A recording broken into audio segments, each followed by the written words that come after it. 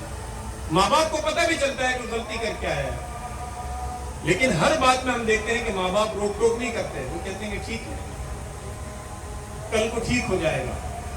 کوئی طریقہ اختیار کر لیں گے، کبھی تحفے کے بہانے، کبھی اور کسی طریقے سے کوئی نہ کوئی طریقہ استعمال کرتے ہوئے اپنے بچے کی والدین بھی اصلاح کرتے ہیں کہ کسی طرح عفو درگزر سے کام لیں اور آئندہ کے بعد اس کو اصلاح کا موقع دیں.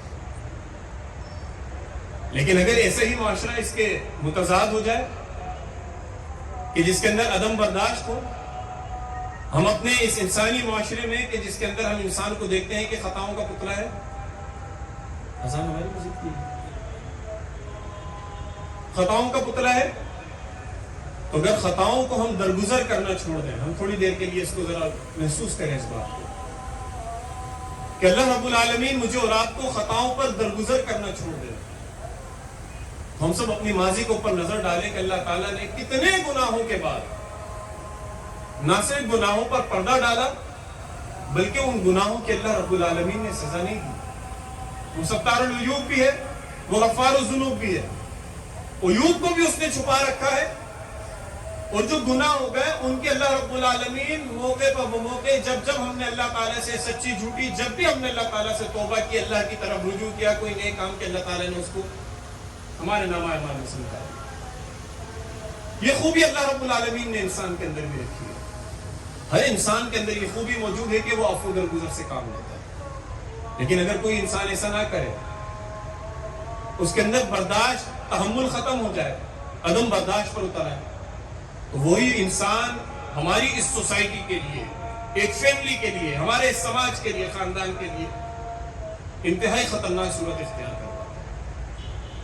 متشدد ہو جاتا ہے، غصے میں بے قابو ہو جاتا ہے. غصہ اتار سکے تو اگلے کو نقصان پہنچا دیتا ہے، اور غصہ نہ اتار سکے، کمزور ہو تو انتقام اس کے دل کے اندر پنپتا رہتا ہے، اور جب اس کو موقع ملتا ہے وہ دوسرے کو نقصان دے دیتا ہے. تو یہ اخلاقی خوبی ایک طرف ہے کہ انسان کو اللہ رب العالمین نے اس کی فطرت کے اندر درگزر کرنا رکھا ہے، اور یہ فطرت کے برخلاف انسان جاتا ہے کہ جب وہ غصے کی حالت میں چلا جائے، وہ انتقامی کیفیت اس کے اوپر طاری ہو جائے، وہ اپنے جیسے انسان کے کسی خامی کو، غلطی کو وہ درگزر کرنے سے وہ مانے ہو جائے اس کی طبیعت، اور وہ درگزر کرنے پر آمادہ نہ ہو.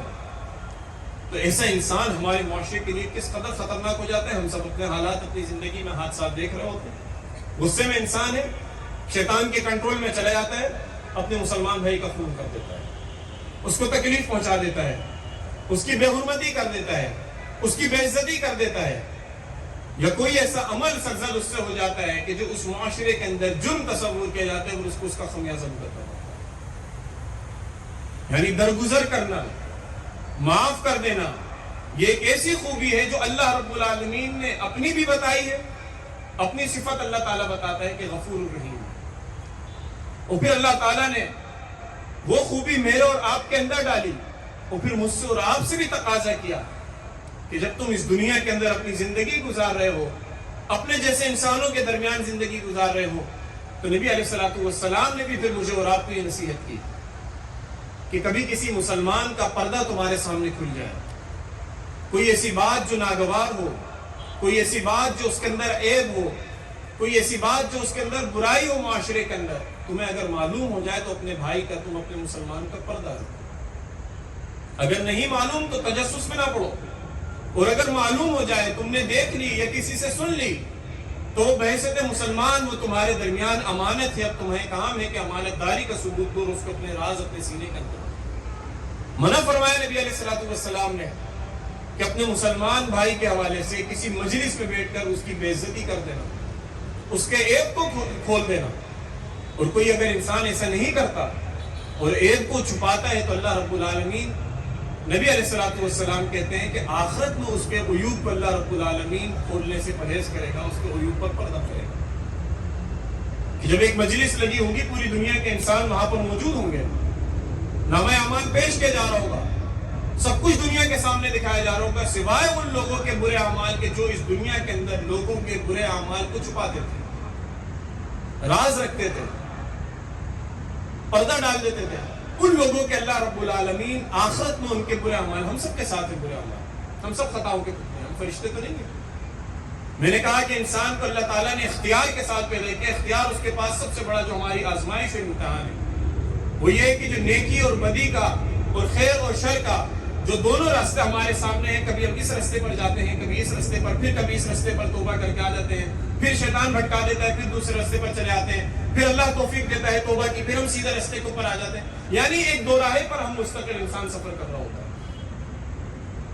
اللہ رب العالمین ہمارے ان تمام عیوب کی اور گناہوں کی آخرت کے دن پردہ پوشی کرے گا. تو نہ صرف آخرت میں یہ چیز کام آتی ہے بلکہ اس دنیا کے اندر بھی میرے اور آپ کے کام. ہم اگر اپنے بھائی کا ایک چھپا لیں تو معاشرتی فائدہ کیا ہے؟ معاشرے کے اندر اس بھائی کو جو پتہ چلتا ہے کہ اس کو میرے بارے میں بات معلوم تھی اور اس نے مجلس میں میرا پردہ رکھا، میری عزت رکھی، تو خود بخود اس کے کہے بغیر اس کو یہ کہنا نہیں پڑتا میں نے تمہاری بات کا پردہ رکھا ہے، تم بھی میرے کبھی کسی گناہ کا پتہ چل جائے تو پردہ رکھنا، اس کو کہنا نہیں پڑتا. وہ خود بخود اس کے عیب کو پردہ رکھتا ہے کہ نہیں اس نے بھی میرا اس موقع کے اوپر پردہ رکھا. تو ان دونوں کے درمیان ایک رشتہ استوار ہوتا ہے. یہی کام گھر میں بہن بھائیوں کے درمیان ہو، بھائی بہنوں کے درمیان تعلقات بہتر ہو جاتے ہیں. یہ دوست اور احباب کے درمیان ہو، وہاں پر تعلقات بہتر ہو جاتے ہیں. کسی ادارے کے اندر آپ موجود ہو، جاب کر رہے ہو، سروس دے رہے ہو، وہاں پر بھی وہ لوگ کہ جو ان چیزوں کا خیال رکھتے ہیں ان کی اس ادارے کے اندر بڑی ویلیو ہوتی ہے. ملازمین کے درمیان اس کی بڑی اہمیت ہوتی ہے. باس کے سامنے اس کی بڑی اہمیت ہوتی ہے کہ کسی کی چغلیاں نہیں کرتا، یہ ٹانگیں نہیں کھینچتا، یہ آ کر اپنے لیے راستے نہیں بناتا کہ یہ تاکہ اس کو ہٹا دیا جائے اور مجھے آگے ترقی مل جائے، اس کے ذریعے سے میں باس کی نظر میں بہتر ہو جاؤں. یہ آج ہمارے اداروں کے اندر بڑی تقریب ہے یہ کہ جو ایک عمومی مزاج یا رویہ جو گناہ پر مبنی ہے وہ ہمارے درمیان ہے.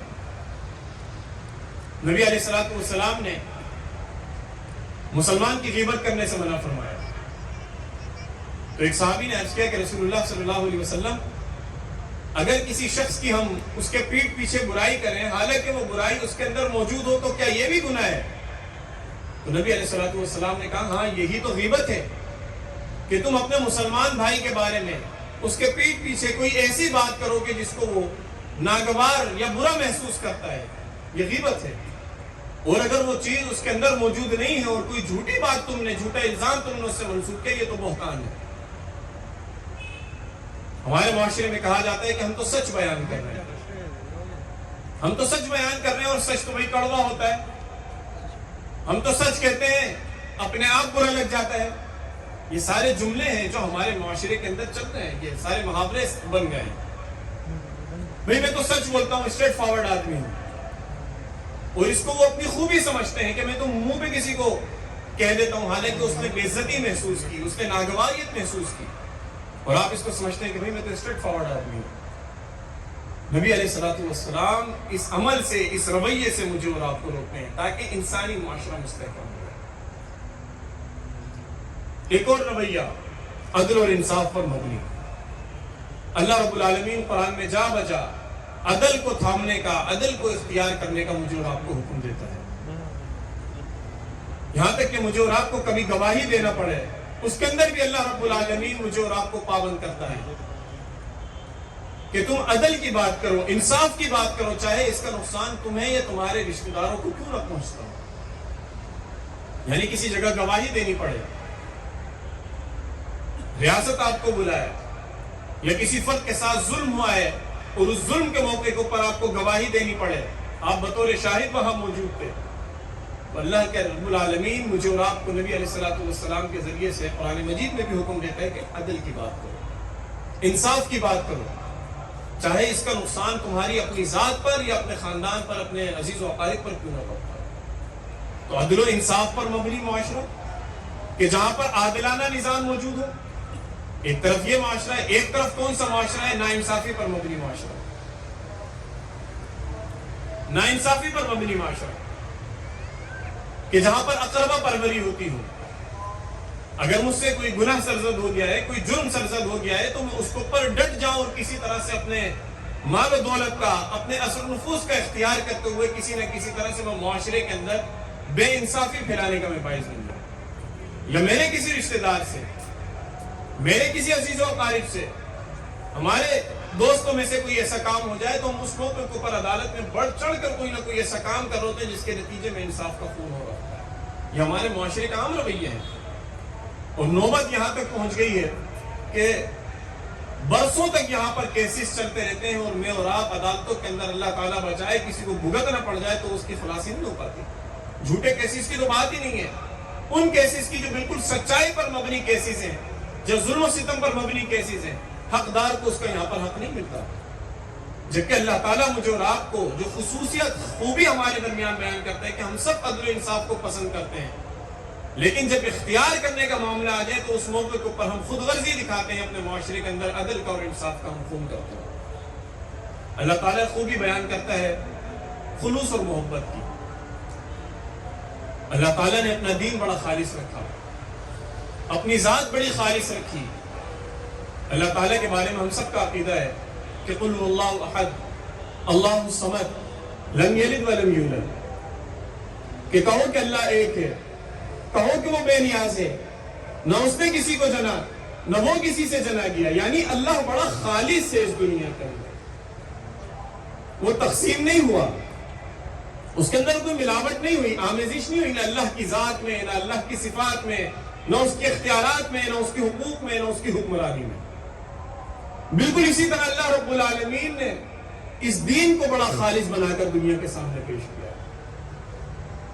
اسی طرح اللہ رب العالمین اس انسان کو بھی بڑا خالص جاننا چاہتا ہے, خالص چاہتا ہے, چاہے وہ اس کی نسل کیوں نہ ہو. اللہ نے زنا کو, بدکاری کو حرام قرار دیا تاکہ آپ کی نسل میں ملاوٹ نہ ہو, تاکہ معاشرے کے اندر آپ کی نسلیں بڑے خالص انداز میں پروان چڑھتی ہوئی چلی جائیں, پاکیزہ انداز میں چلیں. اللہ تعالیٰ پاکیزگی کو پسند کرتا ہے.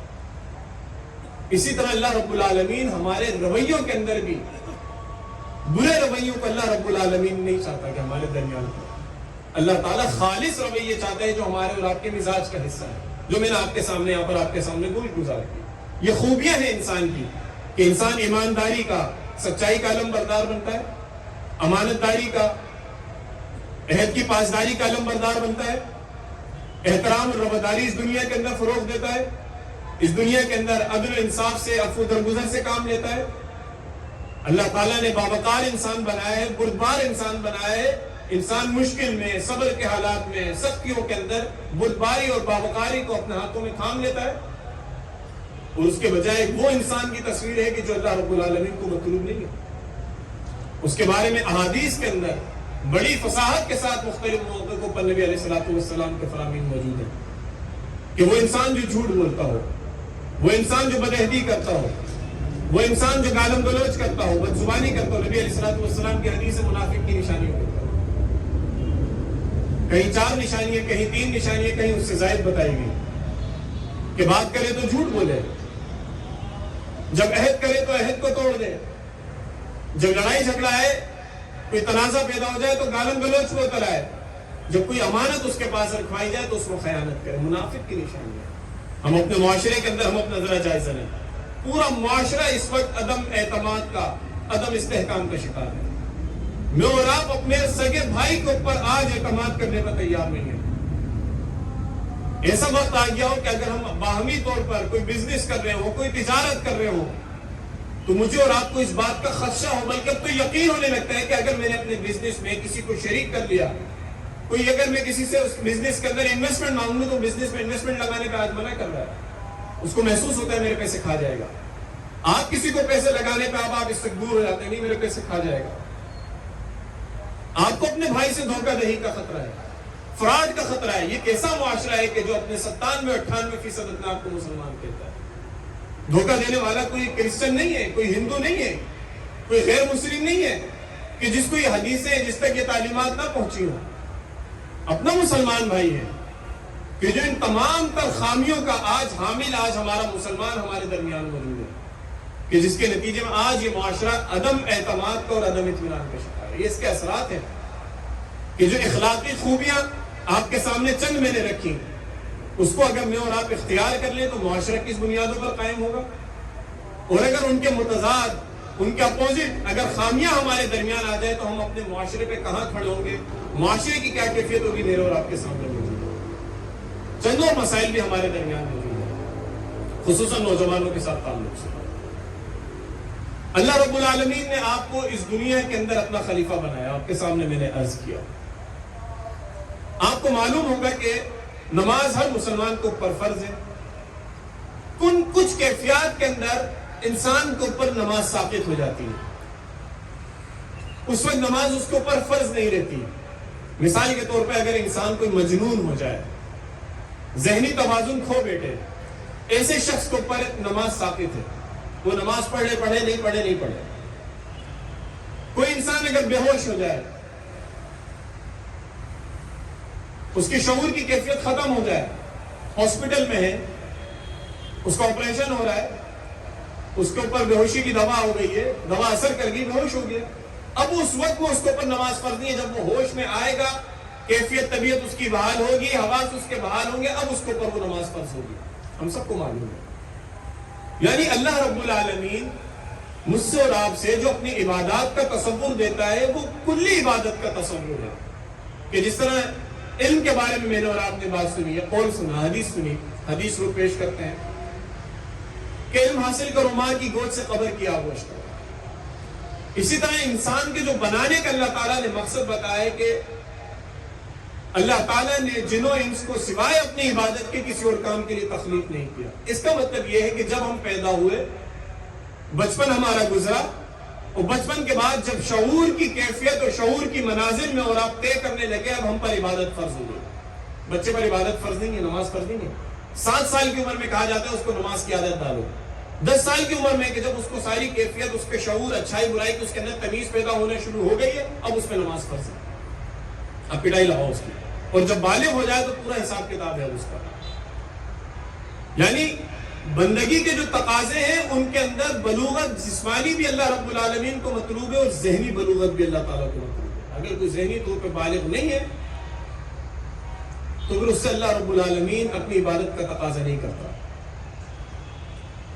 اسی طرح ایک نوجوانوں سے جو آج تعلق ہوتا ہے, ملنا جلنا ہوتا ہے, اللہ رب العالمین نے نشے کو اللہ رب العالمین نے حرام قرار دیا اسی وجہ سے کہ اس نشے کی کیفیت میں انسان اپنے اس منصب سے, اپنی اس ذمہ داری سے گر جاتا ہے کہ جو اس کو عزت اور مقام اللہ تعالیٰ نے دیا تھا. وہ خلیفہ ہے اس دنیا کے اندر, اتنا بڑا درجہ ہے اس کا, اور جب وہ کوئی نشہ آور چیز استعمال کرتا ہے کہ اللہ رب العالمین جس کو حرام قرار دے رہا ہے, تو اس کی وجہ کیا ہے کہ اس کی اپنی ذہنی کیفیت اور شعور اس وقت اس کا معاف ہو جاتا ہے, اور کوئی ایسا عمل کر گزرتا ہے. ہمیں قرآن میں کہا گیا کہ وَلَا تَقْرَبُوا الصَّلَاةَ وَأَنْتُمْ سُكَارَىٰ, یہ اس زمانے کی